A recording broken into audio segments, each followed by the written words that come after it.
Check out carmarshal.com. The link is in the description. They help support us.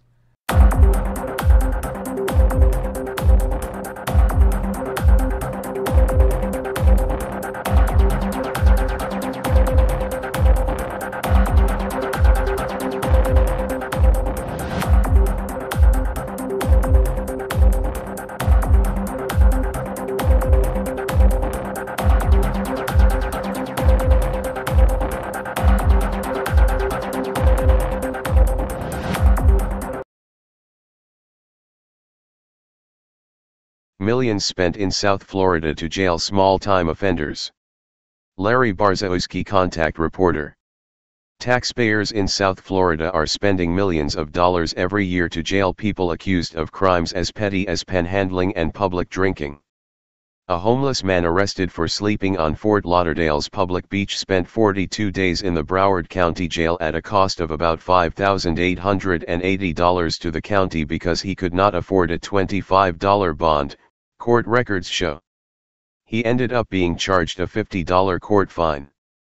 Another man spent 65 days in jail after being arrested once for panhandling in Fort Lauderdale and another time for drinking a beer on a city bench. Both charges carried $25 bonds, but it cost the county some $9,100 to house him. Their stories are not unusual. Broward's jails held 3,696 inmates on Thursday, including 40 on bonds of $500 or less. Consider that each person in the jail costs $50,000 or more over the course of a year, roughly $135 to $140 a day in Broward and Palm Beach counties, county officials say. We just can't continue in this county to take everybody to the county jail, Broward Chief Judge Jack Tudor said. To cut costs, South Florida counties now are looking for ways to avoid locking up people for nonviolent misdemeanor crimes. Since 2015, Broward, Palm Beach and Miami-Dade counties have passed laws that give police officers the discretion to issue citations to people caught with less than 20 grams of marijuana. The citations carry some combination of fine, community service and/or treatment, but no criminal charge.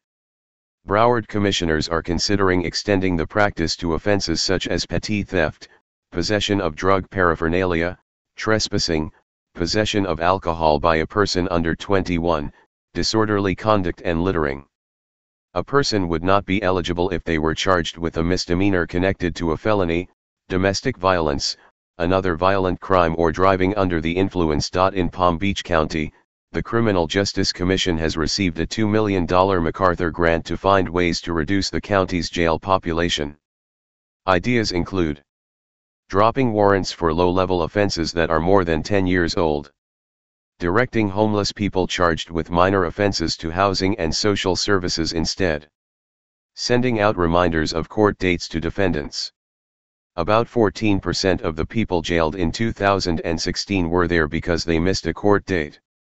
Doing a better job identifying low-risk individuals who can be released while awaiting trial. Miami-Dade is ahead of its neighbors, implementing a program in 2010 that lets people avoid jail on minor crimes. In 2016, the county issued 6,796 adult citations. Most 3,623 were for marijuana possession, followed by 1,182 for possession of drug paraphernalia, 482 for violating park regulations, and 311 for underage alcohol possession.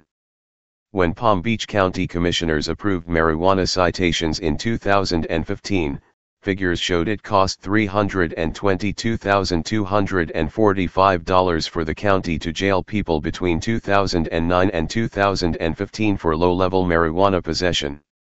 That amount increased to $1.1 million when a marijuana arrest was combined with other misdemeanor infractions.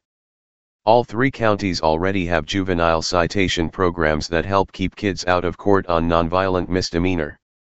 Those programs are models for the adult program Broward wants to implement. Christina Henson, executive director of Palm Beach's Criminal Justice Commission, said her county thinks it will have more impact to make the current system run better than to add a new adult citation program.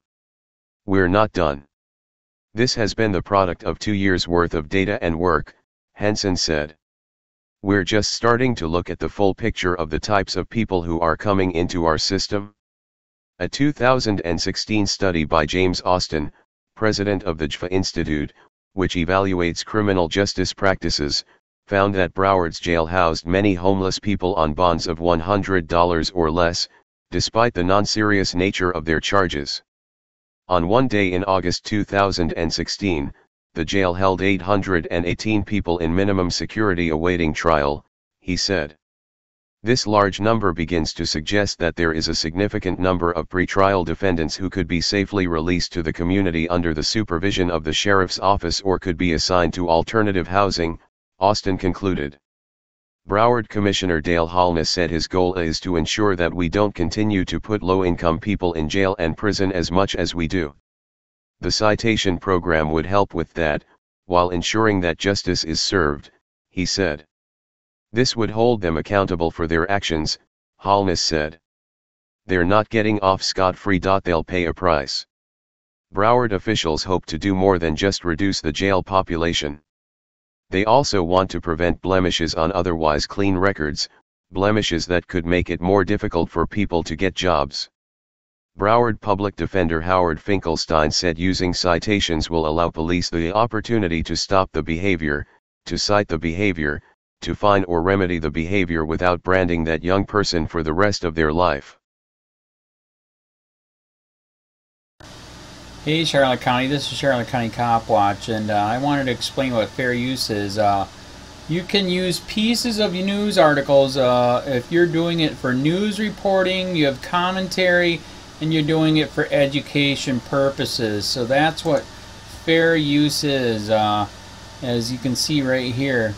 Another reason why I wanted to make this video is to let you know I have just joined with Patreon. A nice thing with Patreon, I make no money on YouTube. They took the money away years ago, and so this is another way to give, and it's a nice thing too because you can give monthly.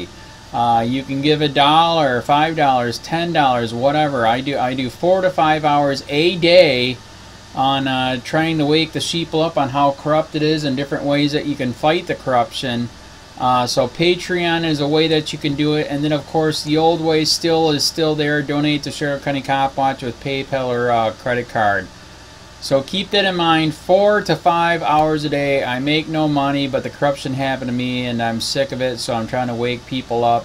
But my wife would love it if if we could get some help out there. There's 47,000 subscribers. Just think if each one of you subscribers just gave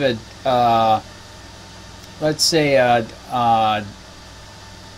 actually yes, $1 a month. 47,000 subscribers gave $1 a month. That would be awesome. That's not going to happen. But anyways, that would be great if it did happen. But do the math in your head. Just think about it. Like I said, 4 to 5 hours a day. I get no money from YouTube. YouTube has gone nuts. You can't do anything anymore. They're taking the money away everywhere. So these are a couple different ways that you can still help out with all this time that I put in. And as you know, I'm in a special situation where, at least I can do it. 4 to 5 hours a day. We have a cleaning company during the day. That's what allows me to do this, and we're debt free. So this is my hobby. I don't go fishing and all that other crap. I try to save the world. So help me out to make the wife happy, man. In fact, if you guys did give $1 a day, and there was 47,000 of you, and you did it, and each of you gave $1, and that was every month, oh my God, yes, I could quit. I could start suing them. Another idea too that we have is, if I got, some funds, we could actually contact everyone that has been ticketed and or arrested and put in jail and start sending them postcards to let them know we're here, and to see if everything went all right, and if it didn't, find out their story. So we could even do more investigations and more lawsuits. Lawsuits take money. So just think about that. 47,000 of you so far right now. $1 a day. $1 a month on Patreon, or $5 a month Patreon, 10, 20, whatever. Just do the math in your head. Help out. This is a lot of work every single day. Thanks.